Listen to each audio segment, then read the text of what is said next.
All starters Oh, man. can be picked in all games. A starter being bad with moves or stats isn't an argument for when you're talking about Pokemon of all games. If you can't pick Chikorita because it would be too difficult for you, you have other issues that a strong starter can't fix. I don't think it's the difficulty that turns people off. It's just the inconvenience. Because when you're slogging through It's not as many fun, battles bro. as a Pokemon game It's has, not it's fun. not fun. Yeah. But I do agree that like if the Pokemon's viability is the only thing you're judging it by, then that's kind of lame. Because like we've already established. I mean, we see all the challenge run videos and all that. Dude, you can play like Pokemon is prefaced that you can pick any Pokemon, and if you just do it enough, you can use any Pokemon to beat any game.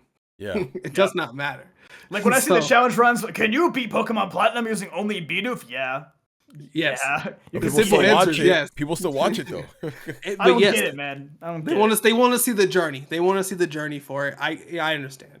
It's just like, bro, I don't like starters because either they're ugly or they're just not. They're not What was fun he to use. saying about like the starters in every game? I guess he's saying like they're all good. Where Like they're all. Starters I can be guess. picked in I all guess. games. I didn't really get that I point. I don't know what he meant by that point. I don't know what he meant by that.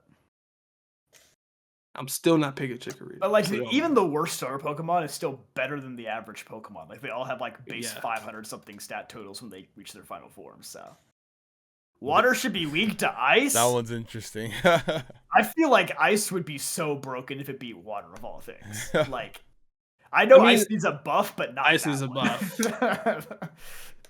Make ice beat something like I don't know. Does Ice beat Bug? Am I tripping? I always feel like I look No. at that. I No. should be That's- bugged though. That's an easy No, one. I but feel. Bug doesn't need another weakness. Bug does not need another weakness. I guess What's that's also what's true. another type that ice? Ice shouldn't beat anything else. Ice already has a really good offensive spread. Ice should resist water. I feel like that Yeah. would fix a lot. That's of fair. things. Yeah, because Mm. water is a little overpowered and ice is a little underpowered defensively. So I feel like that would balance things out better than saying water should be weak to ice. No, other way around. Ice should resist water. But Yeah, that's what happens when you take like an ice cube and you put it in water? It melts. So shouldn't technically ice be weak to water? Okay, In the you same know what? franchise, we got fairies beating dragons. I'm pushing this one down the road till I think of a good solution. maybe that wasn't the best. I should resist something else. I should resist something that's not ice. Ice just sucks as a typing. It sucks because I wanted to see so many cool things for ice. I think ice has a lot of potential, but ice is just it's Also, never- like, Ice, why ice is- should resist poison. Okay, let's go with that. Ice should resist poison. It would change nothing, but let's throw it in there. Why is ice weak to fighting, bro? You ever try punching a block of ice? it hurts. Like, it does not feel good. I don't get that one, but Why does fighting beat steel? Have you ever punched through steel? that's true. That one don't make sense. Why does fighting beat half the things it beats? Honestly, You can kind of justify rock, kind of. 'Cause, maybe martial ice could artists. resist. I guess ice wouldn't resist electric. It would actually. It should be weak to electric if we're being real. Yeah, But they cut ice a break on that one. Ice sucks, bro. ice is Yeah. cooked. Let me see. Let's see. 8 gyms with a league plus a villain trying to do bad things arc is all we need story-wise. I hate this guy already. I don't even want to. We don't need any gimmick temporary evolutions. Okay, he's back on my good side, actually. Everything else has just been a waste of resources, and we should just stick with megas and add like a handful each gen. Okay, second half got me a little bit back on board, but the first half, I don't think that the story should just be that over and over and over again. I would like Yeah. it more like Black and White if they just they took the same formula, but like mixed it up a little bit more, you know? Yeah. And I think you can still do, and like while people didn't love it at first, but I think you can still do the occasional like sun and moon style thing once in a Yeah. while, just to shake up the meta a little bit. The second part, if I'm being honest, like again, this gets to a point where it's like, yeah, you added a couple new megas each gen. At what point are we just scraping the trash, dog? Like I'm just at that point, I'm over it. I'm tired of seeing megas. Like we get to that mega love disc. That like, bro, I don't care. I feel like, okay, if you only did a handful, if you did like 10 megas every generation, then you could probably just mega the Pokemon that were cool in the previous that gen. generation. Yeah. Okay. And then maybe you would create an infinitely replenishing source of megas. I don't know. And then it's like the so-so, and the always issue with megas is they give megas and for obvious reasons. You give the cool Pokemon megas to make them cooler, but it's also like, bro, some of these Pokemon are already good. Why are we even spicing them up for? Make them even better so I can lose twice as fast? Which, yes, 100% agree. On a gameplay standard, though, it's like, dog, this Pokemon did not need a mega at all. But here we are. Oh my God, Skyla, why did you tweet that, Skyla? Gen 8 is easily the most underrated gen, lol. Felt this even before Scarlet and Violet. Play it the right way by using the levels to incorporate the Isle of Armor, then finish the game, then do Crown Tundra, then do Champions Cup. 10 out of 10 Pokemon experience for me. All right. So when they said Gen 8, I thought it was talking about Generation 8 as a whole. This is mostly about Sword and Shield. No. So yeah, specifically. So I'll add, maybe I'll defend a little bit here. I have replayed Gen 8. It's a good Nuzlocke game. So I'll give it that. I do think because I actually did it this way, which is funny, I'm more of just kind of like how, Zach, you laid out your anime with Ash. If you played in that manner, it actually, like, level-wise, it was a lot more enjoyable of a playthrough versus me, like, just doing the straight shot, obviously, when the game was out. Because you do feel pretty, like, you're smash and hop, like, through and through. But once you go through and you're, like, either about, like, Avery or Claire or Clara, whatever her name is, it is a little bit more difficulty spike in there with the Pokemon you have and you're bringing into Galar. So I think playing this method, if you are going to play a Gen 8 or Sword and Shield specifically, this is probably the best way to experience it. I do think also, if you do play with Isle of Armor at the correct level, like this person references, that does add a bit to the game. Like, you get another 100 Pokemon in the decks and whatnot, plus some really cool ones. But the only thing I don't like about that is when you go to the dojo, you auto get the EXP charm and you can't turn it off. So you're gonna have to, like, constantly cycle your team to avoid getting over leveled. That's the only part I don't like about it. So I mean, if you're talking content wise and you're replaying with DLC, that's one thing. But base game, no. But I will see raw Sword and Shield, absolutely not. I guess on that note, if we're taking the same ideology, would you say for Scarlet and Violet you would do like play some, then go to Kitakami, then come back to Paldea, then go to like Blueberry Academy? Would that be the same route? I would guess so. I would guess so. Yeah, I think that would help the experience too. Because it does feel like because they label it as like, is it like spring break is what Kitakami's listed as, or it's like some whatever, I forget what the official term they use for it. But Kitakami has the same problem. Where it's like you go in, and as soon as you get there, they give you the EXP charm, and you're like, wow, damn it, I gotta change up my team because they're all gonna get over leveled. Real quick.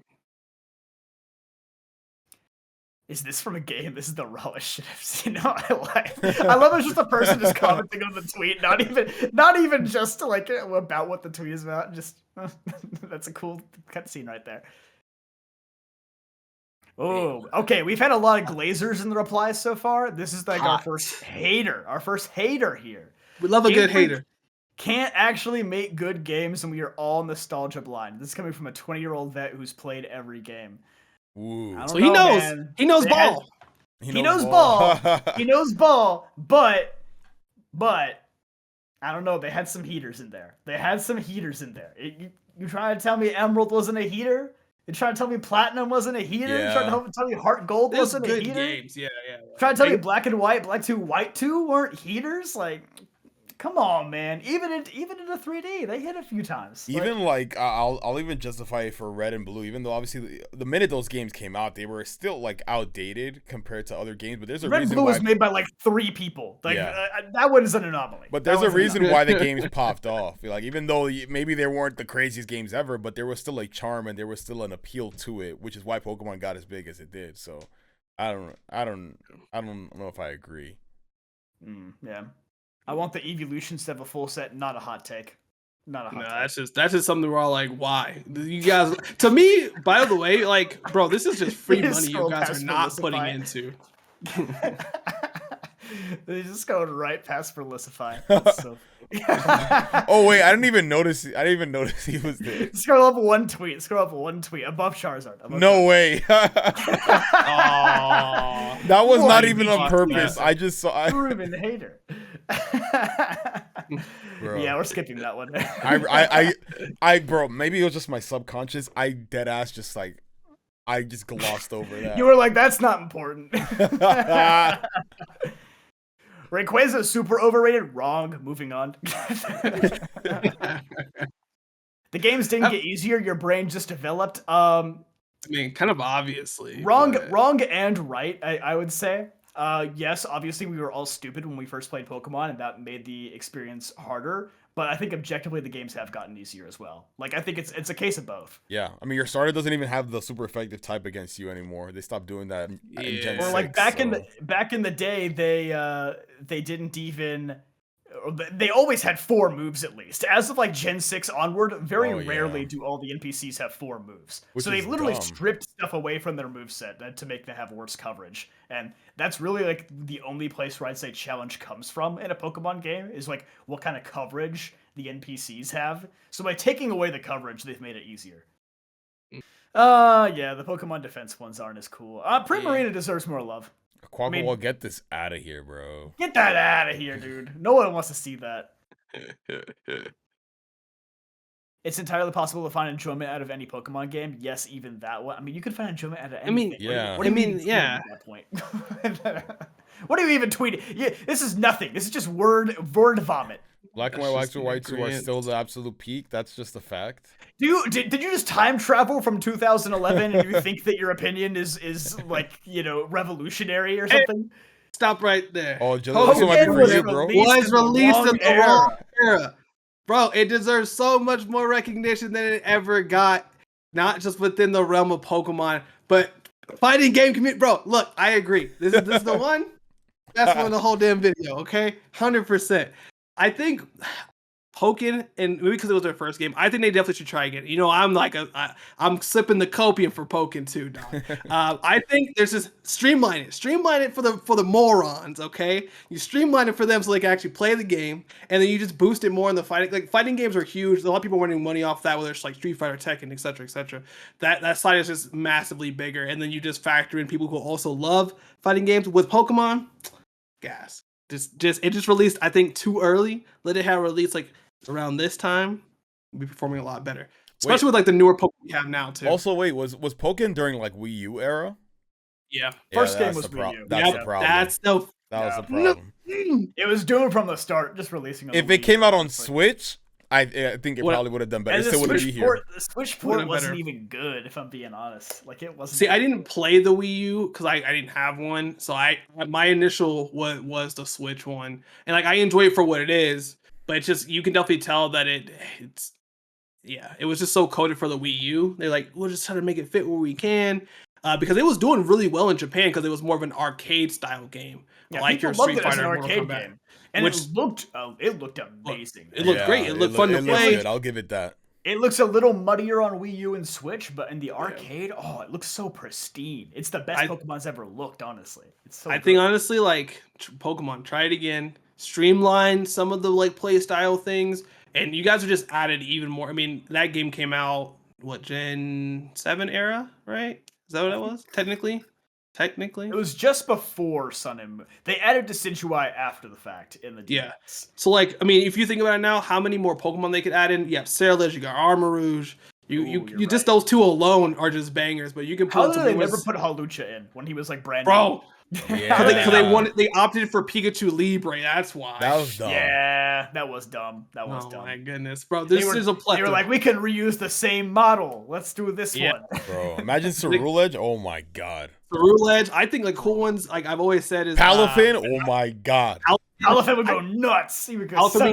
I think Annihilate would be cool. Maybe actually use him. He's a penalty. As you use different moves with him, his health will die. Low kicks is gas. He'd be amazing. Low kicks would be crazy in Pokemon. Damn. Like, and then you have options. You look at old Pokemon. Why isn't Gallade in this game? Honestly, why is it these are basic picks? Why is there no Hitmonchan, no Hitmonlee? Just those Iron Valiant? Iron Valiant and Pokken?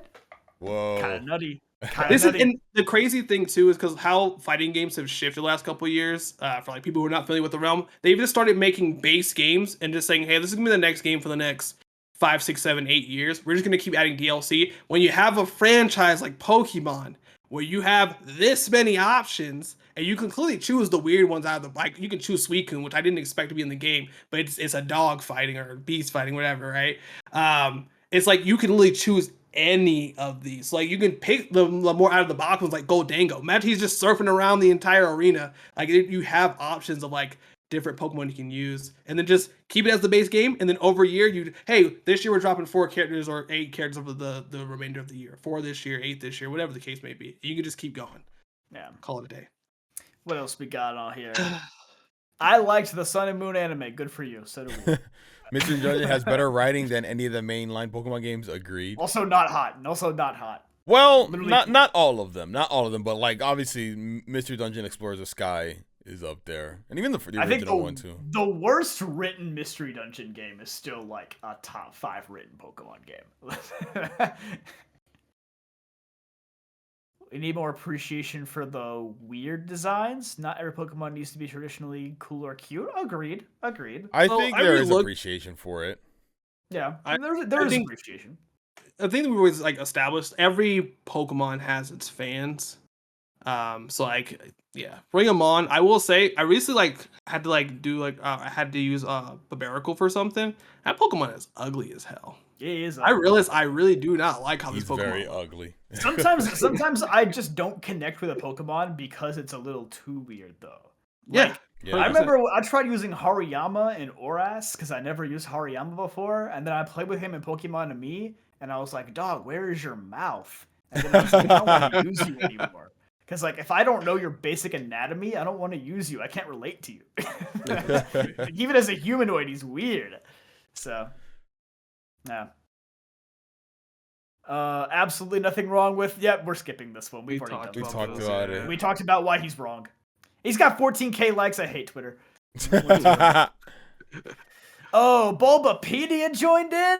Oh no. Annoying species like Zubat and Tentacool are a vital part of the classic Pokemon RPG experience because locations like caves, forests, and oceans should be frustrating or intimidating, and towns and cities should feel like havens of civilization. Okay, but you can still have that same feeling with a little bit more Pokemon variety. Yeah. Yeah. I don't know what they were cooking with that one. I don't know what they were cooking. Because as a kid, bro, I was ready to crash out from Zubats. I was like, you know what? I'm about to just end it all. The 15 Zubat that's hit me in the back. I'm done. That's true. All right, we got time for one more. This is the last one. Create Art. Okay, this has got 15K likes, so it's kind of a hot one. Some of you are not fans of the series anymore and only cling to it for nostalgia. If you come out of every Pokemon game with nothing but hate, then I think it's time to start playing. Yeah. Stop playing. Yeah.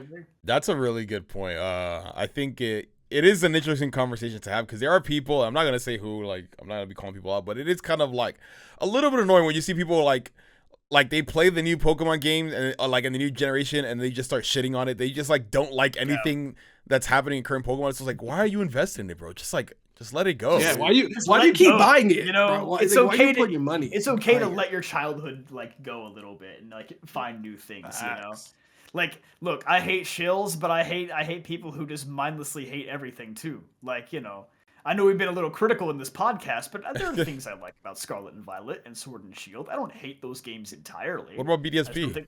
I just don't think they're that good. BDSP sucks, and I'll never say anything else about it. I think in the scope of being like a fan is like you as a true fan, you know when a game is good and bad, and you're able to speak to both angles, right? Not just like I hate the Pokemon, I hate the characters, I hate the story, I hate the world, I hate the land, I hate the graphics. Bro, it's like, bro, why'd you spend $60-$70? Why'd you spend it? Or like stop at the third gym if you're that like, you know, upset. Yeah. Don't play the whole game. You're just gonna make it worse. Yeah.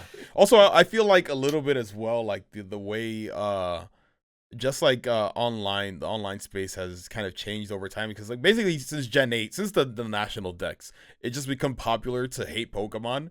That's just kind of become the norm now. So like there were entire people who built their YouTube careers on hating Pokemon in 2019. Facts, bro. Oh my god. It's crazy. So like it is just popular, and it's like obviously just being negative just gets you more views online. Unfortunately, that's just kind of how it is. Hence the Rocket roast. No, I'm kidding. But, so like, and look at the numbers the podcast have had since we started Rocket Roast. Actually, you're not wrong. True. Negative content sells. Yeah, but like if you're constantly just hating on Pokemon and hating everything that's new and you don't like it, bro, just play another game or do something else, bro. It's not. Don't make it your whole life. It's like let people just enjoy their things, even if it's not good. Like you can be critical about things, but like you said, John, just to mindlessly hate is just like you're just kind of like it's just unhealthy at that point. You're making yourself miserable, and for why? You like to let other people know that you're miserable? Yeah. Like, sure, okay. Well, anyway, folks, that is going to wrap things up for us tonight. We have all got to go right now, but we appreciate y'all tuning in for tonight. Hopefully, you thought our discussion about these Pokemon hot takes was entertaining. And yeah, we will see y'all in the next one. Bye.